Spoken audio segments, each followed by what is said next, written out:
Hey, what's up guys? Welcome back to another video, and I'm here to share my observation, quick review, and what we learned from the Chinese Grand Prix weekend. So yes, let's get started.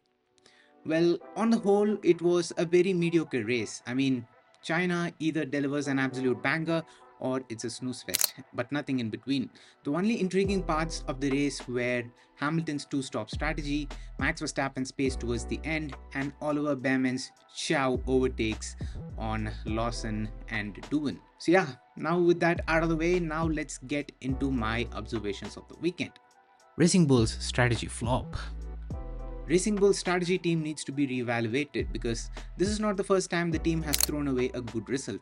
I mean, even not looking back at the past, it's a shame that despite having a car that in most cases in 2025 looks better than the senior team's RB21, the team's results on paper paints an unfair story. RB should have scored just as much if not more than Williams. They threw away a brilliant result at Australia and they did the same here at China, where both the drivers had the pace to finish in the top 8. The only reason RB has points on the board is because the sprint race doesn't involve the team's strategy department. A glimpse of the OG Lewis.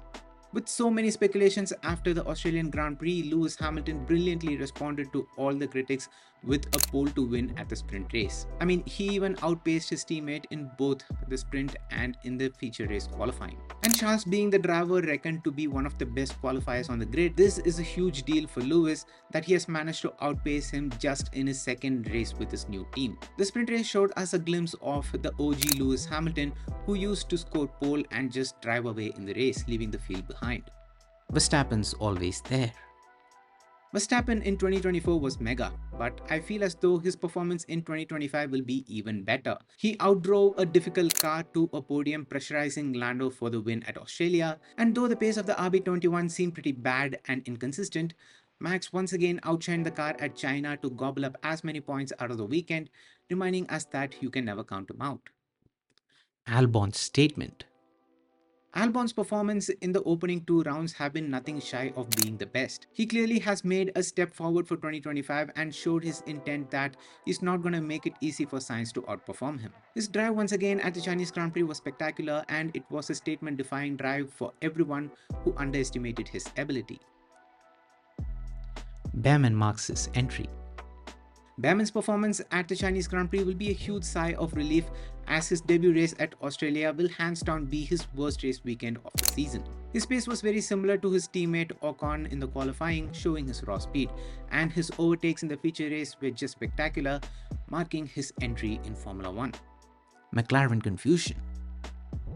McLaren, though, was the favourite for the race win, their radio message in the feature race was very confusing. They first asked Oscar to slow to help out Lando, then Lando complained about dirty air from Oscar asking him to pick up the pace. It all felt very weird and confusing, and it seemed like the team walked into the race with the decision that whoever leads after lap 1 will remain in the lead, displaying hints of team order.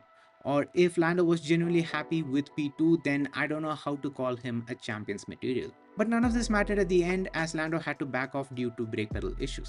But nonetheless, it was very confusing. Mercedes might be there.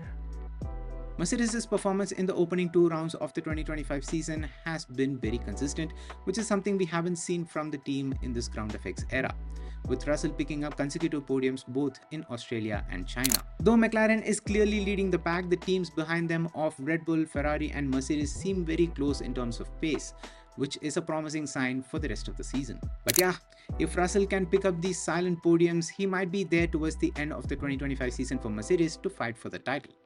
Is Liam a flop? Liam Lawson's performance has been the talking point since the end of the Australian Grand Prix, with him heading into the Chinese Grand Prix with a lot of pressure to perform and show improvements.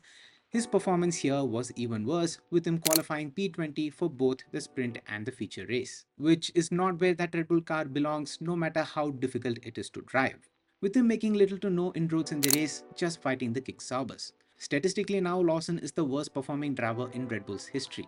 With these dreadful performances, Liam Lawson's seat is now under jeopardy for the Japanese Grand Prix. So, will he keep it or not? Well, let's wait and watch. So yes guys, these are my observations, quick review and what I learned from the Chinese Grand Prix weekend. And if you enjoyed watching this video, make sure to the like button, subscribe to Forum if you haven't already, and let me know down in the comments on what you thought of all of this. And also let me know if you have noticed something that I have missed out on this video. So put it down in the comments. I would love to have a discussion with you all. So yeah, until next time, it's me Vinesh from Forum and I'm out. Peace.